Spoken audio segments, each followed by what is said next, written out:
ಅಲ್ಲಮರ ನಿಲುವು ಬಹಳ ದೊಡ್ಡದಿದೆ, ಅಲ್ಲಮ ಅಂಥವ್ರು ಅಂತ ತಿಳ್ಕೊಂಡು ಬಹಳಷ್ಟು ಮಂದಿ ಈಗೆಲ್ಲ ಹೇಳ್ತಾ ಇದ್ದಾರೆ. ಇದು ಅಲ್ಲ, ಅಂಥದ್ದೊಂದು ನಡೆದೇ ಇಲ್ಲ, ಅಂತಹ ಅದೊಂದು ಮಂಟಪನೇ ಇರಲಿಲ್ಲ.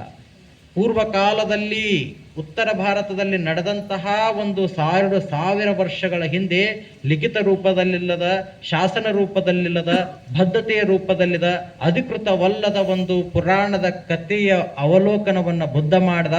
ಆ ಬುದ್ಧನ ಅವಲೋಕನದಲ್ಲಿರುವಂತಹ ಲುಂಬಿನಿ ವನವನ್ನೇ ಬಸವಣ್ಣನವರು ಅನುಭವ ಮಂಟಪ ಅಂತ ಮಾಡಿದರು ಅನ್ನುವಂತಹ ಪ್ರಶ್ನೆಗಳಿಗೆ ಉತ್ತರದ ವೇದಿಕೆ. ಹಾಗಾಗಿ ಆ ಹೇಳಿದ ವರದಿಯ ಮಾತಿಗೂ ಕೂಡ ಇಲ್ಲಿಟ್ಟಂತಹ ವಿಷಯಕ್ಕೂ ಬಹಳ ಸಾಮ್ಯತೆಯೇ ಇದೆ. ಬೇಕಂತಾನೆ ಇಟ್ಟಾರ ಅನ್ನಿಸ್ತದೆ ಅದನ್ನ. ಶರಣರು ಕಂಡ ಬಸವಣ್ಣ, ನೀಲಮ್ಮ ಕಂಡ ಬಸವಣ್ಣ ಅಲ್ಲ, ನಾಗಮ್ಮ ಕಂಡ ಬಸವಣ್ಣ ಅಲ್ಲ, ಗಂಗಮ್ಮ ಕಂಡ ಬಸವಣ್ಣ ಅಲ್ಲ, ಶರಣರು ಕಂಡ ಬಸವಣ್ಣ.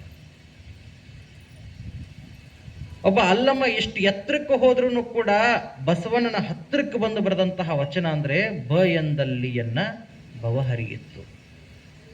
ಲಿಂಗವಿಲ್ಲದೆ ಮುಕ್ತಿ ಇಲ್ಲ, ಅಂಗಲಿಂಗವ ಕೂಡದೆ ಸದ್ಗತಿ ಇಲ್ಲ, ಲಿಂಗ ಅಂಗದೊಳಗೆ ಬೆರೆದಲ್ಲದೆ ಜೀವನ್ಮುಕ್ತಿ ಸಾಧ್ಯವಾಗದು, ಪುಣ್ಯದ ಮೇಲೆ ಸ್ವರ್ಗಬಹುದಲ್ಲದೆ ಶಿವನ ನಿಲುವು ಸಾಧ್ಯವಾಗದು ಎನ್ನುವಂತಹ ಸಿದ್ದರಾಮನ ಹೇಳಿದ ಆ ಮಾತಿಗೂ ಬಸವಣ್ಣನವರನ್ನ ಇದ್ದುಕೊಳ್ಳುವ ರೀತಿಯಲ್ಲೂ ಕೂಡ ಅವರಿಗೆ ಅದೇ ವಚನ ಸಹಾಯಕ ಬರ್ತದೆ.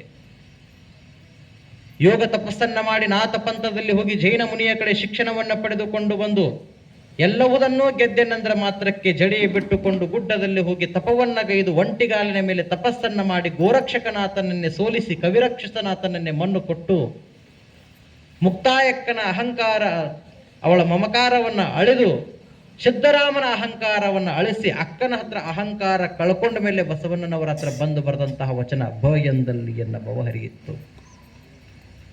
ಸ ಎಂದಲ್ಲಿ ಸರ್ವಜ್ಞಾನಿಯಾದೆನು, ವ ಎಂದು ವಚಿಸುವಡೆ ವಸ್ತು ಚೈತನ್ಯಾತ್ಮಕನಾದೆನಯ್ಯ. ಇಂತಿ ಬಸವಾಕ್ಷರತ್ರಯವೆನ್ನ ಸರ್ವಾಂಗದಲ್ಲಿ ತೆಳಗಿ ಬೆಳಗುವುದ ಕಂಡು ಆನು ನೀನು ಬಸವ ಬಸವ ಎನ್ನುತ್ತಿರ್ತೇನಯ್ಯ. ಬರೀ ಅವ್ರಿಗೆ ಅಷ್ಟೇ ಏನದು, ಪಟ್ಟದ್ದೇವ್ರಿಗಾದ್ರೂ ಬಕಾರನೇ, ವಿರಕ್ತರಿಗಾದ್ರೂ ಬಕಾರನೇ. ಪಟ್ಟದ್ದೇವ್ರ ಮಠದ ಮೇಟಿಗೂಟನೋ ಬಕಾರನೇ, ವಿರಕ್ತರ ಮಠದ ಮೇಟಿಗೂಟನೋ ಬಕಾರನೇ. ಆ ಬಕಾರ ಅನ್ನುವಂತಹ ಪಟ್ಟ ಆಗಲಿಲ್ಲ ಅಂದ್ರೆ ನಿನ್ನ ಮಠದ ಪೀಠಕ್ಕೆ ನಿನ್ನ ಪಟ್ಟಾಧಿಕಾರ ಆಗಲ್ಲ.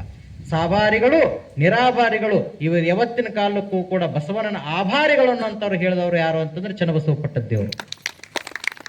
ಬಕಾರ ಅದಾದಾಗನೇ ನಿನ್ನ ಹಸ್ತಮಸ್ತಕ ಸಂಯೋಗ, ಅದಾದಾಗನೇ ನಿನ್ನ ತಲೆಗೆ ಬೋಳಿಸಿ ಭಸ್ಮ ಹಚ್ಚಿ ನಿನ್ನ